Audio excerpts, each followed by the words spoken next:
Olá, queridos estudantes, sejam todos bem-vindos a mais um encontro nosso na aula de Ciências para o sexto ano do ensino fundamental. Esta aula é a aula de número 30. Eu sou o professor Evaldo Dantas e nós iremos discutir aqui um pouco nesse nosso encontro com relação às drogas e seus efeitos no organismo humano.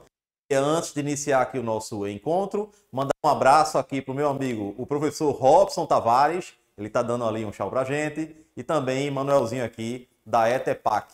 E também a nossa intérprete aqui, que está nos ajudando para que a gente faça aqui um bom trabalho e uma boa aula para todo mundo. Então, acompanha com o amigo aqui em tela e vamos em frente.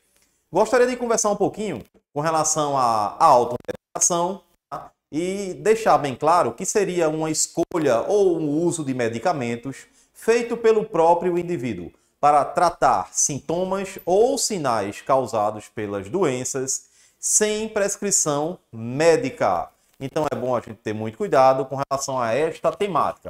Referente aos medicamentos, vocês podem acompanhar comigo aí em tela, a automedicação tem seus riscos e deve ser realizada de modo consciente e restrito, a fim de evitar efeitos indesejados e potencialmente danosos à nossa saúde. Com relação ao que levaria à prática da automedicação, temos alguns pontos aí para a gente discutir, como, por exemplo, a economia de tempo, a facilidade de acesso, a própria informação de que o medicamento usar para cada sintoma. Isso a gente faz uma busca na internet. A influência da propaganda, os próprios conhecidos, a dificuldade e também a demora no atendimento médico é o que poderia levar, na nossa discussão aqui, à prática da automedicação. Outro ponto para a gente poder conversar um pouco é referente à prática dessa automedicação. Acompanha aí em tela. Os medicamentos mais comuns na questão prática da automedicação no Brasil, de acordo com o ICTQ, Instituto de Pesquisa e Pós-Graduação, lá no ano de 2018, estariam associados a analgésicos, 48% de consumo, os anti-inflamatórios, 31%, você pode acompanhar em tela aqui comigo. Temos também os relaxantes musculares, 26%, os antitérmicos, 19%, os chamados descongestionantes nasais, 15%, os expectorantes, 13%, os antiácidos, 10%, e os antibióticos, 10%, com relação à prática da automedicação. Outro ponto para a gente conversar um pouco é referente ao remédio e o que seria o medicamento.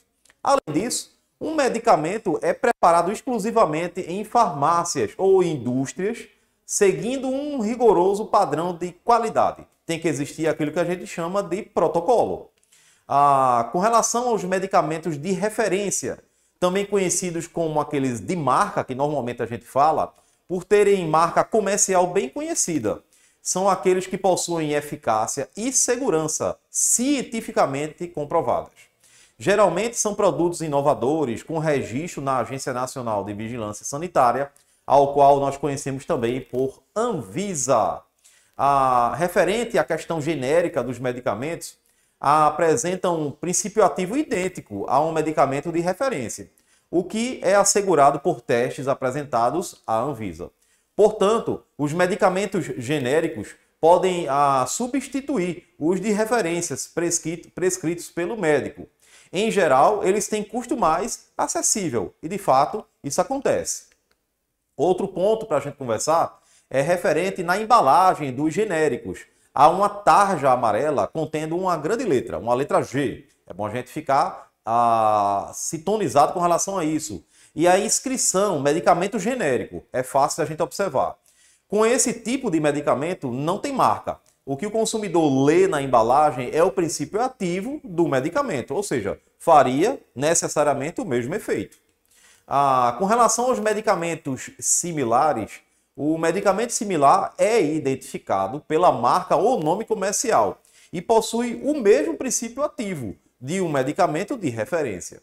A diferença entre eles está associada, relacionada a alguns aspectos, como, por exemplo, o prazo de validade do medicamento, a própria embalagem, a rotulagem e também ao tamanho do produto. É preciso que a gente observe com muito cuidado isso aí. Outro ponto referente aos medicamentos similares. Por exemplo, um medicamento similar só pode substituir seu respectivo medicamento de referência após passar por testes laboratoriais que comprovem a equivalência iguais aos que estão sendo exigidos para os genéricos. Temos também as chamadas reações adversas aos próprios medicamentos. Então acompanhe aqui comigo em tela. Qualquer resposta prejudicial ou indesejável, não intencional, logicamente, a um medicamento que ocorre nas doses usualmente empregadas no homem, para profilaxia, que é a prevenção, o diagnóstico, a terapia da doença ou para a modificação de funções fisiológicas. Temos aqui também exemplos de tais reações adversas medicamentosas, incluem as chamadas erupções cutâneas, a icterícia, a anemia, a redução na contagem de glóbulos brancos, que são os leucócitos, lesões renais, lesões nervosas, que podem prejudicar a visão, por exemplo, e também a audição. Temos aqui também em tela, você pode acompanhar comigo, essas reações tendem a ser mais graves, mas ocorrem tipicamente em um número mais pequeno de pessoas. Essas pessoas afetadas podem apresentar diferenças genéticas de forma como o seu corpo metaboliza medicamentos ou respondem a elas. Ou seja, cada indivíduo vai ter o seu efeito biológico resposta. Cada medicamento vai ter um princípio ativo, vai ter uma reação diferente em cada pessoa. Outro ponto para a gente discutir seria referente aos efeitos que essas drogas podem causar no organismo. A gente tem, por exemplo, você pode acompanhar as chamadas depressoras relacionadas ao álcool e também aos benzodiazepínicos, os inalantes. Temos os estimulantes relacionados com a cocaína, a nicotina, as anfetaminas e temos também as chamadas perturbadoras, referente à maconha e o LSD. Seguindo mais adiante, você pode acompanhar aqui comigo em tela, referente aos tipos de consumidores diretos dessas drogas.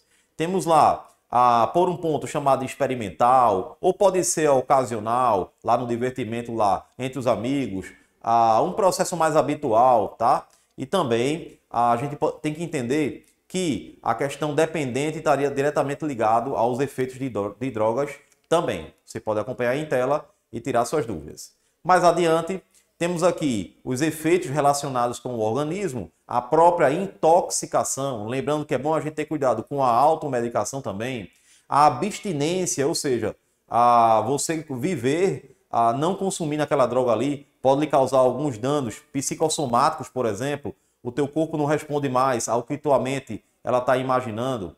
Temos também aqui, na questão da dependência, tá? Ficar escravo, como você pode acompanhar em tela, aquele tipo de droga também. Isso é muito preocupante a nível social. A gente também tem que entender que a dependência química se relaciona com um forte desejo ou compulsão. A própria dificuldade de controlar o consumo, os sinais e sintomas da abstinência, evidências da questão da tolerância também. A gente também precisa falar para vocês com relação à dependência química, a forte relação com o abandono de atividades, a interesses em favor de uso dessa substância, a persistência do uso a despeito das consequências prejudiciais que isso podem acontecer. Outro ponto que a gente não pode deixar de fora é com relação a por que a pessoa usa essas drogas de fato. Bom, pode ter uma forte relação com os fatores biológicos, na questão da genética, o sistema de recompensa, os fatores psicológicos que eu acabei de falar para vocês, relacionado à depressão, à ansiedade, à intolerância, às frustrações, os fatores sociais que eu também já adiantei para vocês, relacionado ao desemprego, ao fácil acesso às próprias drogas. Outro ponto que a gente também precisa falar é referente aos fatores de risco, o uso por familiares, o desempenho escolar ruim, a baixa autoestima, problemas familiares, a depressão, o fácil acesso às drogas, mais uma vez eu trago aqui para você. É bom que a gente não esqueça.